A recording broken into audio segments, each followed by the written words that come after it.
Hey guys, what's going on? So yesterday, April 20th, 2016, I went to see Dear Evan Hansen at Second Stage Theater. Now, the plotline to Dear Evan Hansen's pretty complicated, but it's basically about this socially awkward, frantic senior in high school named Evan Hansen who is going through a tough time. His mom barely sees him. His father lives out in Colorado, and he's going to therapy, just to learn how to cope with other people and learn how to communicate in the world. And his therapist gives him, assignments to write letters to himself. Dear Evan Hansen, what kind of day he's having, blah, blah, blah. So in school, he runs into this outcast that many people don't like named Connor. And Evan Hansen has a crush on Connor's sister. And he's writing a letter to himself in the computer lab while Connor is in there. And Connor finds it as he prints it out, and he says, "Oh, is this about my sister?" Blah, blah, blah. He pushes him, and we find out later on, spoiler, you can go away in 3, 2, 1. Connor kills himself.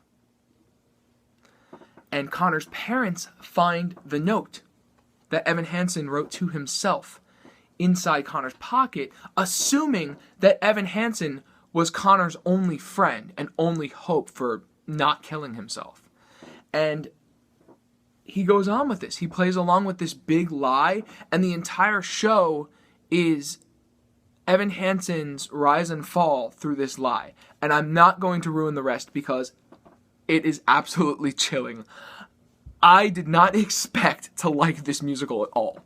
I don't like these cliched high school musicals where people sing songs about feelings and emotions and it's more about the lyrics than the music. I was completely blown away by this show.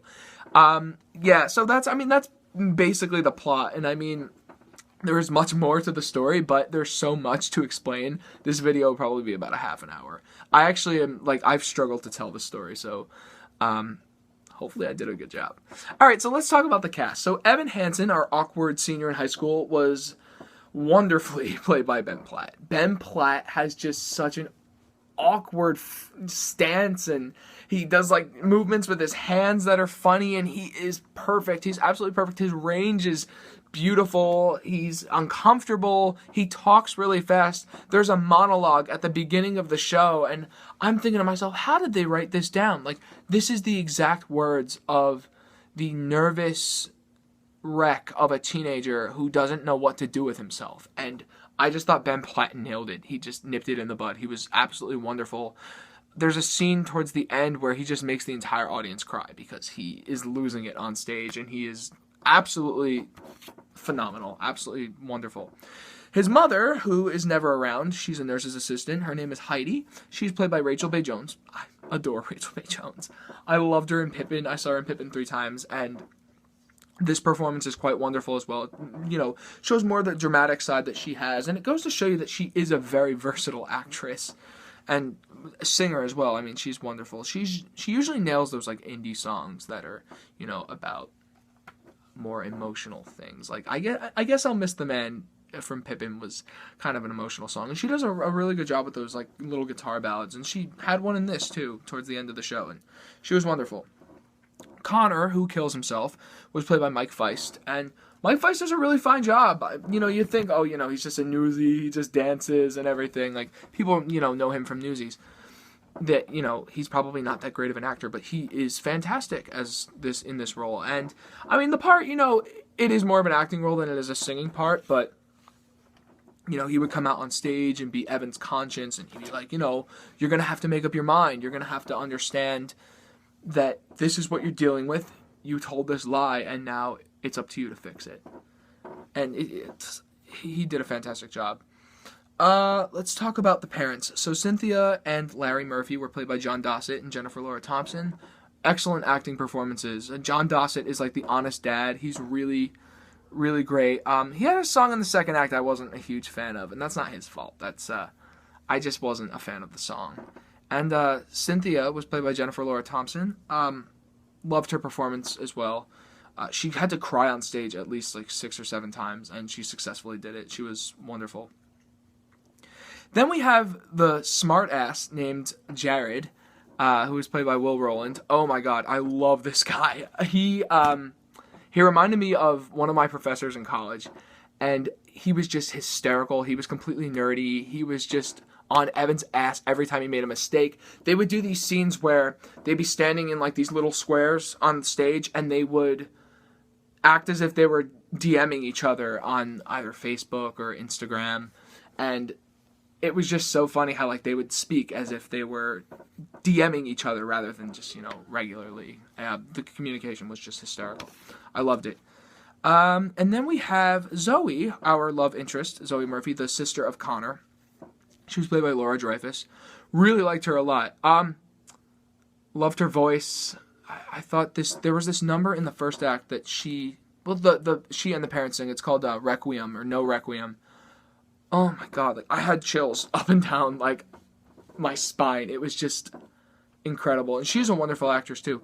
She kind of has like a weird accent. I don't know if she's Canadian. I'm not entirely sure, but I think she probably is Canadian. That's really awful.